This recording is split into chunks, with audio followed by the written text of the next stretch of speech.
नमस्कार मित्रांनो, मी भीमराव कड्याळपाटीत पेरू खातोय. हा माझ्या शेतातलाच पेरू खातोय. मी आत्ता डाळिंबाकडे आलोय. डाळिंबाच्या शेतात हे बघू शकतो. बघा ही डाळिंब आहे. ही डाळिंबाची शेती माझी स्वतःची. आता ह्या डाळिंबाला 1 महिना टाईम आहे. अजून 1 महिन्यामध्ये 3 एकराचा हा प्लॉट आहे. पहिलंच पीक आहे. कमीत कमी 20 टन माल निघेल, त्याच्यापेक्षा जास्त निघेल.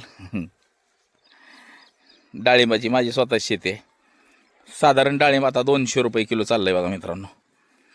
हा झाडं आहेत 1700 सगळी.